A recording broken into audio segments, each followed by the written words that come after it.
Subscribe करें हमारे YouTube channel को और पाएं लेटेस्ट नोटिफिकेशन सबसे पहले।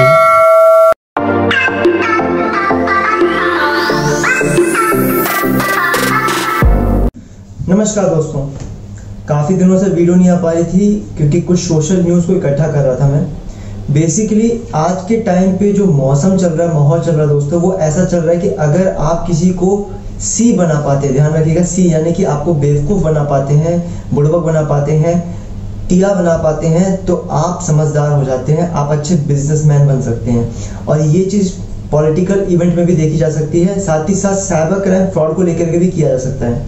मैंने बहुत सारे वीडियोस बनाए साइबर क्राइम को लेकर के, फेसबुक ग्रुप पे भी मैंने कुछ एक ऐसी मुहिम चला रखी ताकि किसी के साथ भी कुछ ऐसा वैसा होता है या किसी के साथ कुछ फ्रॉड हो जाता है, वो अपनी शिकायत वहाँ पे रख सकता है, इस भावना से कि भाई अन्य लोगों को ऐसी जागरूकता मिल जाए कि वो उन चीज़ों से फ्रॉड होने से बच जाए। लेकिन मुझे ये अफसोस के साथ कहना पड़ रहा है दोस्तों कि जो केंद्र सरकार है आज के समय में भाजपा राज्य कर रही है, उसको शासित प्रदेश मतलब जो अभी सेंट्रल गवर्नमेंट है वो बीजेपी की है, और उनके जो भी मैसेजेस होते हैं, जो भी फोन कॉल्स होते हैं, जो भी वो प्रोटेक्ट करने के लिए आपको डिस्प्ले एडवर्टाइजमेंट जो भी करवा रही है कि आप cybercrime.gov.in पे शिकायत दर्ज करें, वो इतना कारगर सिद्ध नहीं हो रहा है जितना कि होना चाहिए। यानी कि जिसके साथ भी फ्रॉड हो रहा है उसके लिए सरकार या उस डिपार्टमेंट के लोग इतनी तेजी से एक्शन नहीं ले पा रहे जिस तेजी से साइबर क्राइम देश में चल रहा है, या उसकी अवेयरनेस के लेकर के भी सरकार कोई भी अच्छी और ठोस व्यवस्था लेकर के कुछ भी ऐसा नहीं कर रही है। मेरी एक गुजारिश है सभी न्यूज़ चैनलों से और सभी पत्रकार, जितने भी अखबार बंधु वाले लोग हैं, वो इस साइबर अवेयरनेस को लेकर के सभी जगह एक छोटा सा आर्टिकल जरूर प्रकाशित करें जहाँ पे ये बताए कि किस तरीके से हमारे देश में तेजी से ऐसे अपराध बढ़ रहे हैं, और ये बहुत ही आसान अपराध है, कोई भी कर सकता है। मैं कल की घटना का जिक्र करना चाहूँगा। हमारे Facebook group cyber crime complaint से एक अमन करके कोई शख्स है जो कि दिव्यांग है। मुझे बहुत बुरा लगा जब उन्होंने मुझे मैसेज किया, फेसबुक में मैसेंजर पे मैसेज किया, फिर उन्होंने मुझसे नंबर मांगा, मैंने उनसे कॉल पे बात की, और वो रिकॉर्डिंग आपको जो है आने वाले वीडियो या लास्ट वीडियो में आपको मालूम चल जाएगा। मैं डिस्क्रिप्शन में लिंक दे दूंगा, वो तमाम वो सारी बातें जो उन्होंने मेरे से की और उन्होंने बताया कि किस तरीके से वो चीज़ें हुई।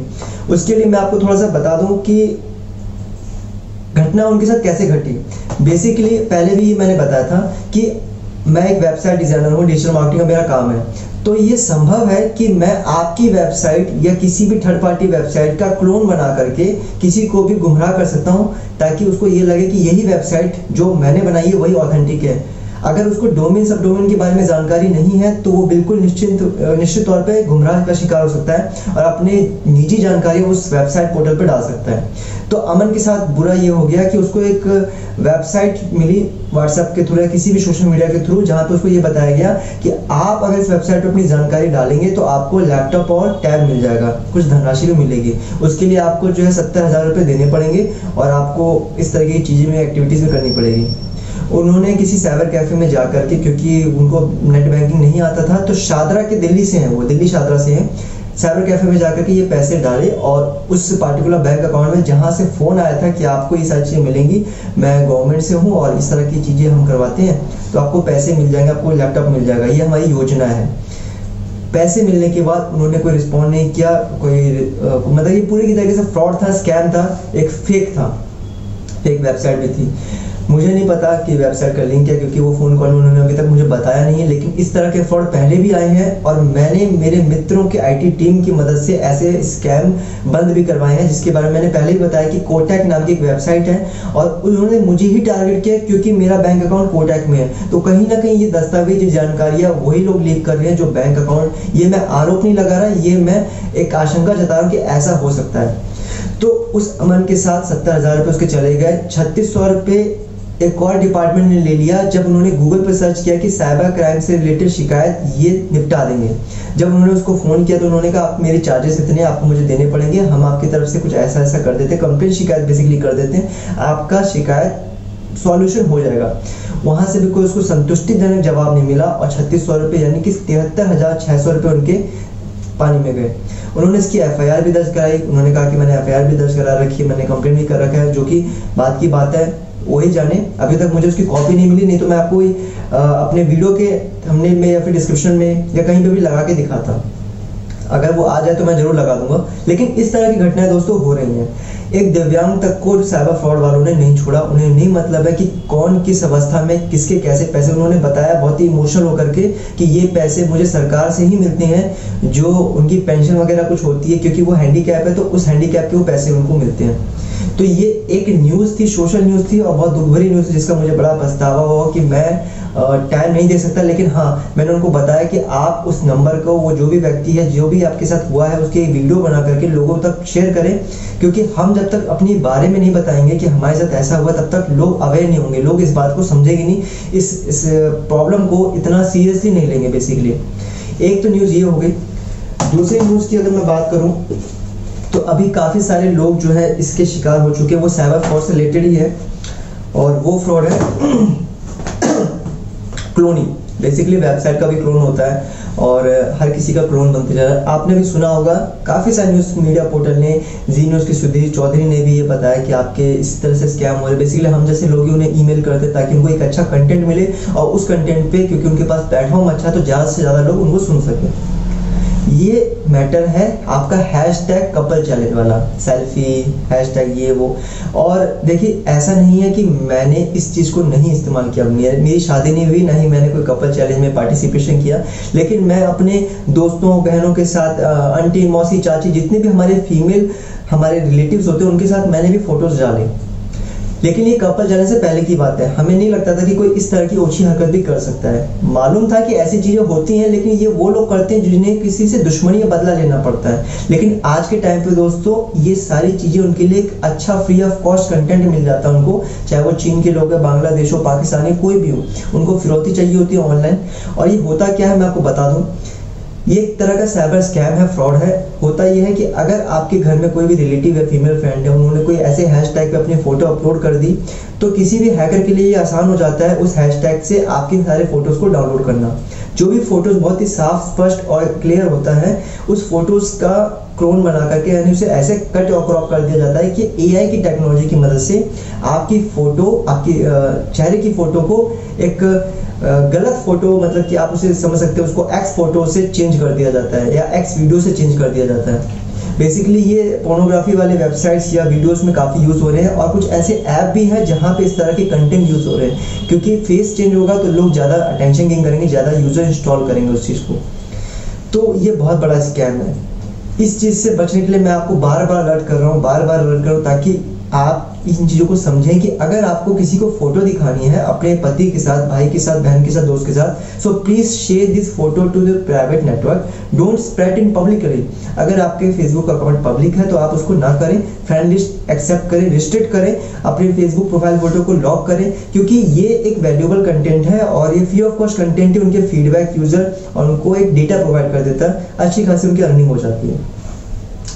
तीसरा एक न्यूज़ जो है वो बहुत तेजी से बढ़ रहा है, क्योंकि मैंने बीते दिनों एक साइबर क्राइम एक्सपर्ट से मुलाकात की, जिनका नाम है शिव कुमार चौधरी जी। पेशे से वो वकील भी हैं और बहुत अच्छा लगा उनसे मिल करके। उन्होंने बताया कि भाई हम आपके साथ कुछ ऐसा करना चाह रहे हैं जिससे लोगों की मदद हो सके। तो जो भी हमारे सोशल वाले उस ग्रुप में मदद करना चाहते हैं साइबर क्राइम फ्रॉड वाले लोगों की, जिनके साथ फ्रॉड हो गया, तो मैं उनको कहता हूँ कि आप मुझे बताइए, मैं आप तक का पता, नंबर, ईमेल उन लोगों को दे दूंगा। तो उनसे अनुभव करते हुए, उनसे बात करते हुए मुझे उनके अनुभव के बारे में कुछ पता चला। उन्होंने बताया सारांश कि एनीडेस्क और टीम व्यूअर के माध्यम से हो क्या रहा है आजकल, कि आजकल लव एंड रिलेशनशिप काफ़ी ज़्यादा हो रही है।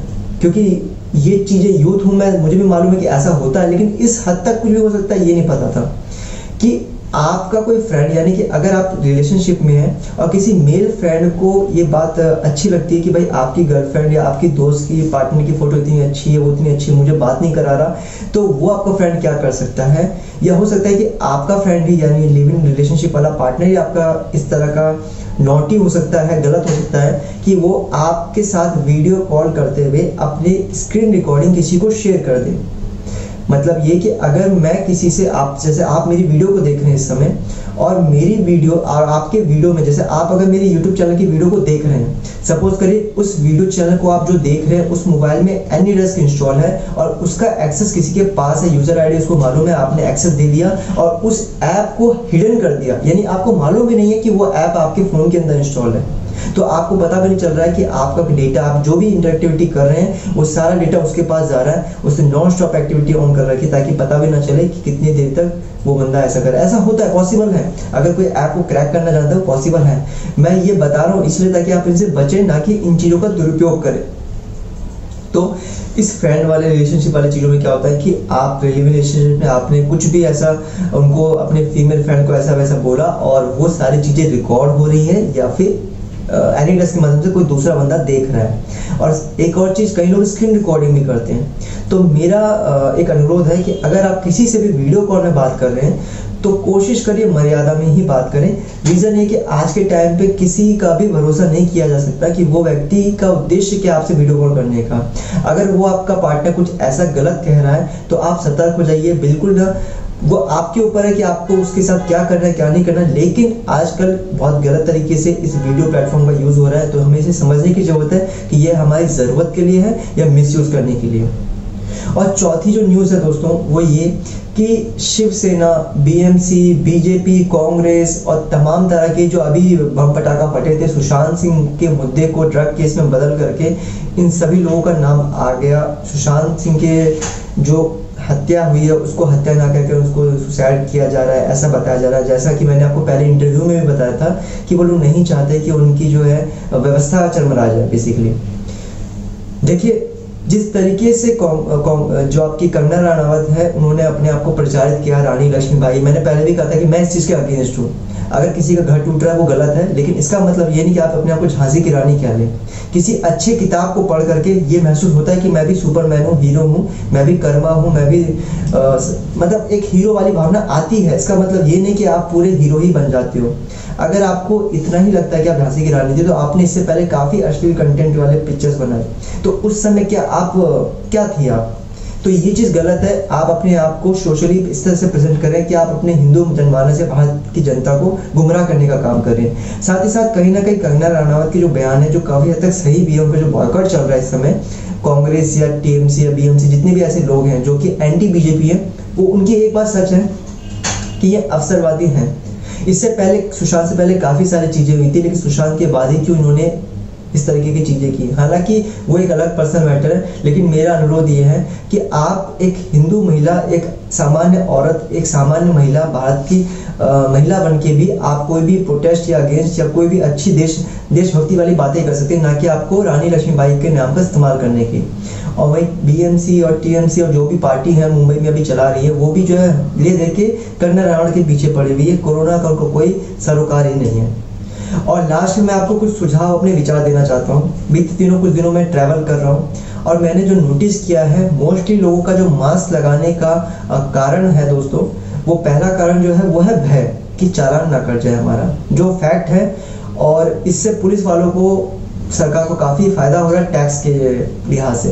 मैं ये बिल्कुल नहीं कह रहा कि ये बीमारी नहीं है या ये महामारी नहीं है, लेकिन मैं आपको बताना चाह रहा हूँ कि भारत की जनता में इसका कोई खौफ या भय बिल्कुल भी नहीं है। और जिस तरीके से वैक्सीन और टीका की बात की जा रही है, ये मुझे भी क्वेश्चन मार्क लगता है कि भगवान जाने कैसी बीमारी है जिसका कोई इलाज नहीं है और टीका विदेश से बन करके आ रहा है, जबकि हमारे देश में ऐसी बीमारी होती है जो गर्मी से चरमरा करके आत्महत्या कर लेती है।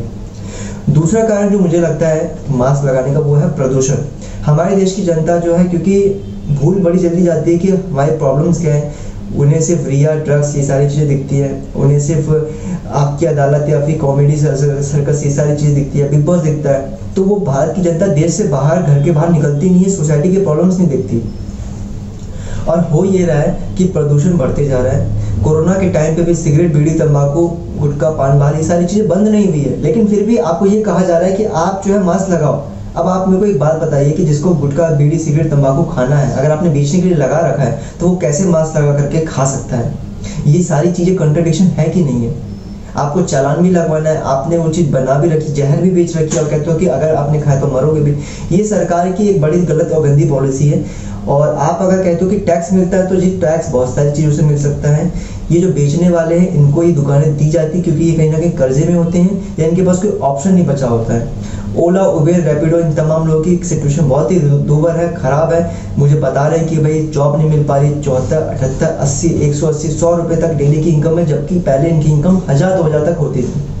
ऐसा नहीं दोस्तों कि मैं कोई लखपति या करोड़पति हूँ या मैं बहुत कमा रहा हूँ, लेकिन मुझे इस बात का अफसोस है कि सरकार का ध्यान पूरा का पूरा बिहार कैंपेन या पॉलिटिकल इन चीज़ों में देश की और अंतर्राष्ट्रीय मुद्दों पे बहुत ज़्यादा है, लेकिन क्षेत्रीय मसलों पे कोई भी पार्टी कोई भी व्यक्ति बोलना नहीं चाहता।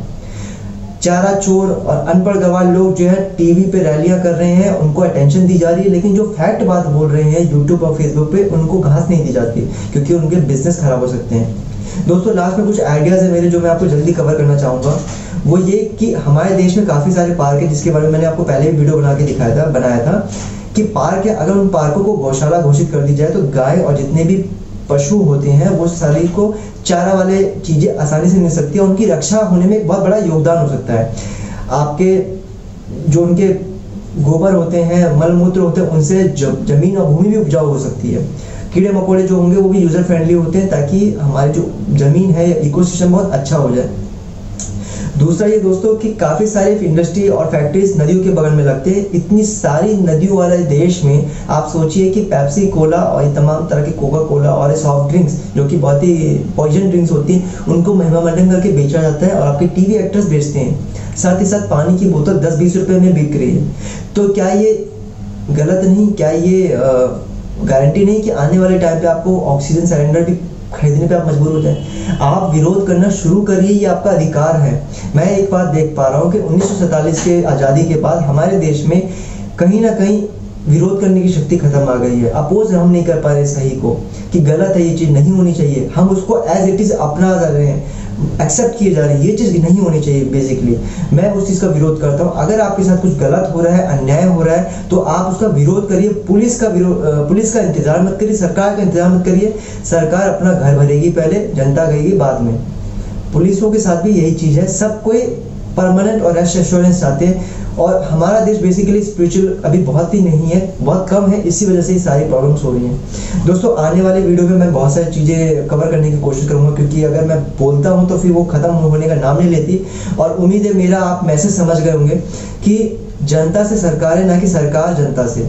इससे जनता अगर एक रहे, अपने आसपास की कम्युनिटीज़ में भाईचारा बना के रखे, अपने आसपास की समस्याओं को समाधान करने में इन्वॉल्व रहे, तो जाके कुछ हो सकती है। लेकिन आज क्या है, हम हर एक चीज़ के लिए पुलिस, फायर एक्सटिंग्विशर, सरकार, गवर्नमेंट इन तरह के नंबर पे डिपेंड हो जाते हैं, और हमारा सारा कंट्रोल खत्म हो जाता है। हम खाली खाने की मशीन बन चुके हैं, खाओ हगो बस, ये सारी चीज़ें। हमें ये मालूम होना चाहिए कि अगर आग लग जाए तो किससे क्या बुझानी चाहिए। मतलब वो सिस्टम लाना होगा, रामराज सिस्टम, जिसमें हमारे देश की जनता इंडिपेंडेंट हो, लघु उद्योग वाली हो।